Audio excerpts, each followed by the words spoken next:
walking with it.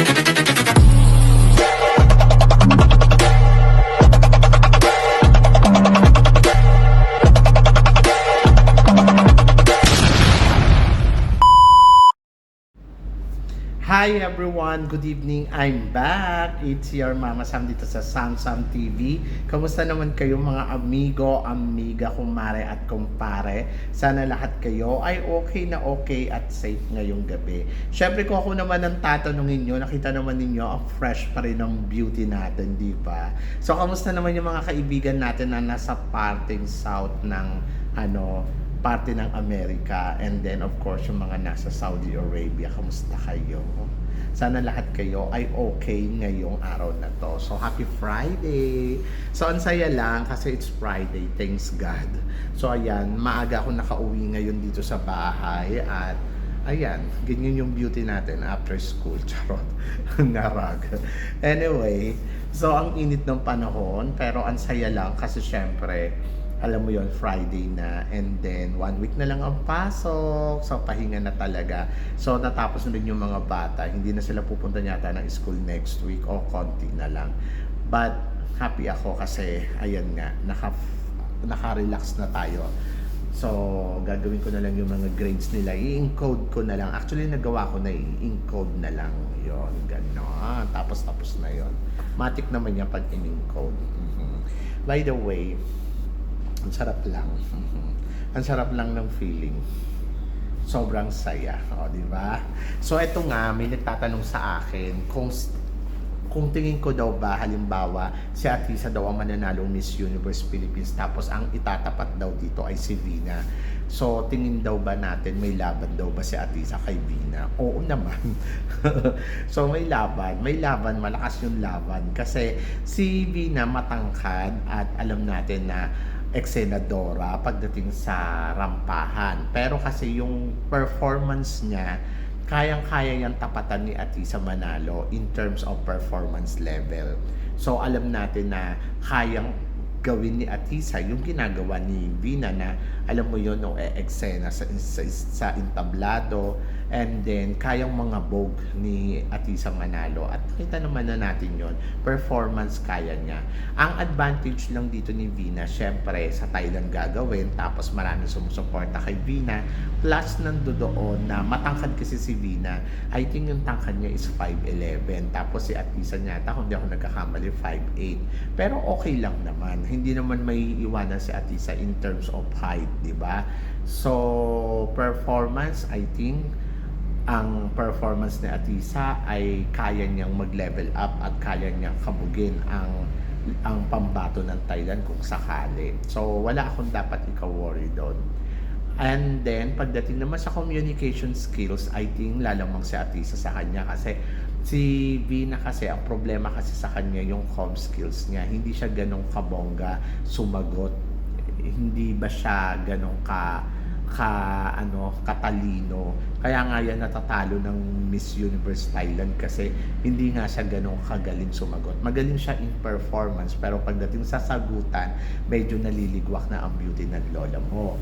At doon talaga advantage naman yun ni Atisa kasi si Atisa naman marunong naman talaga sa comm skills at marunong magpaliwanag, marunong sumagot. May alam si Atisa. Kung in terms of beauty naman, kakabugin pa rin siya ni Atisa kasi si Vina kasi, yung beauty kasi ni Vina, ayun na yun eh. Kung ano yung nakikita ninyo, yun na yun. Pwede pang pumangit kapag nadikitan siya ng mas maganda sa kanya. And then, magaling lang yung styling. So, kung pag-aaralan naman ni Atisa yung styling, mas kakabog si Atisa. Pero yung beauty kasi ni Atisa Manalo, kahit sabihin mo pa na hindi niya makuha yung styling ni Vina, mas lalamang pa rin talaga ang ganda ni Atisa more than kay Vina. Kaya wala akong nakikitang problema. So, ang lamangan lang dito, kung suportahan ang pag-uusapan, marami din na masusuporta siguro kay Atisa kapag inilaban niya sa Miss Universe. Baka buong Pilipinas na yan. And then, ayun nga lang, si Vina kasi, syempre, home court to.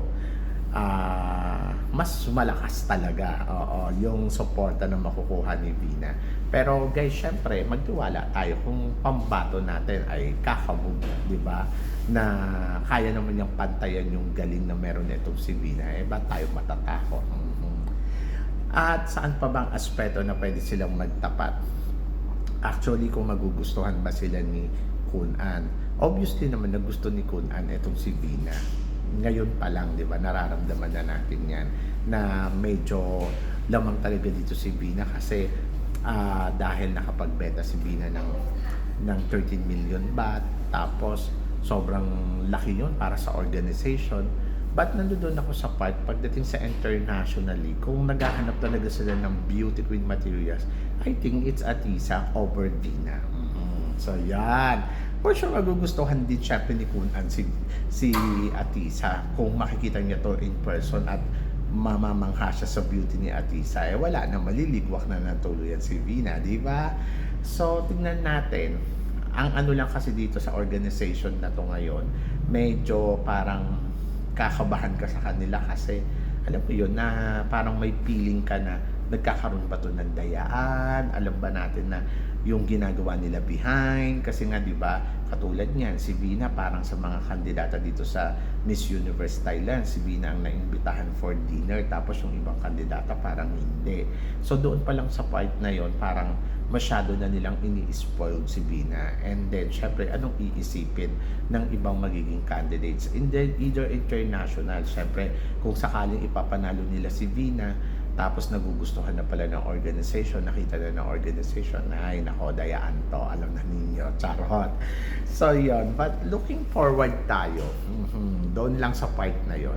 So ako, para sa akin talaga mas ine-expect ko this year kaya tumungtong sa top 5 ng Philippines, at parang feeling ko dapat maiwanan niya na si Thailand doon sa top 10 pa lang.